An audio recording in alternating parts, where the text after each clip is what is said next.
folks. Happy Monday. Just as a precursor, or at the top of the briefing, we thought it would be useful since today marks the start of COP22 in Marrakesh, Morocco.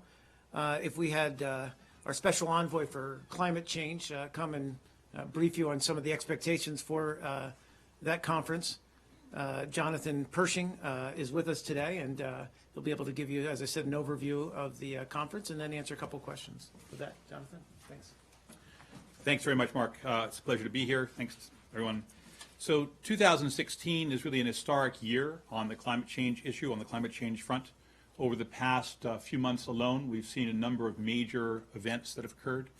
First and foremost, the Paris Agreement itself entered into force. The technical date of entry into force was on Friday, just past Friday. That was 30 days after 55 countries and representing at least 55% of global emissions had signed on to the deal, had joined the agreement. By the way, since the 55 threshold was met, we're now just over 100 countries. So it's really continuing to grow quite rapidly. But at the same time, over the course of the year, we've had a number of other major agreements. We agreed in Montreal on an agreement on civil aviation for the first time in history, capturing some of the emissions from international civil aviation to reduce greenhouse gas emissions that cause climate change. And the second is an agreement that was reached in Kigali in Rwanda, also in October, in which we've agreed to phase down substances called hydrofluorocarbons, which also are major greenhouse gases, and look for substitutes that replace those. So the meeting starts today. It's actually just begun in Marrakesh, Morocco. So we're seeing significant movement on that front. And it's much smaller than Paris. About 15,000 representatives will be in attendance compared to almost 50,000 in Paris. But it's got a couple of large-scale activities that are going to be undertaken. The first bucket is actually taking cognizance of and moving forward politically based on these political agreements. The entry into force, the Kigali Agreement on Montreal Protocol gases, and ICAO. There's a huge political momentum. Entry into force now really shapes the agreement and the structure. The second is the movement and an aggressive acceleration of the timetable on the detailed development of rules and regulations and guidance that come out of the Paris Agreement. We'd originally thought those would really be postponed for some time. There's going to be a 5 or 6 year process. The very rapid entry into force has changed the dynamic, and we now anticipate we'll have those concluded by 2018. So a very rapid acceleration of the work, of the technical guidance and detail. And the third is this is a conference of the parties around implementation. We finished the big framing of the negotiation in Paris. Now it's an implementation agenda.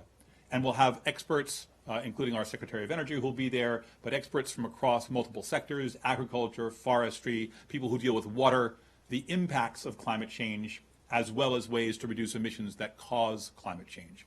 And that elevation will be a chance for CEOs, for ministers, for academics to all elevate and frame what we can do and to move from this negotiating phase into an operational phase. And that's going to occupy us for some time, and we should be very clear the risks and damages of climate have become more apparent in the last year as well. And this is going to be a race as we try to work on the problem and solve the problem before those damages become so significant that we can't do so easily anymore. So this is a major shift in where we've been, moving from these negotiating rounds into an implementation round. So with that, happy to take questions that people might have around what's going to happen and where we stand. Okay. Go ahead.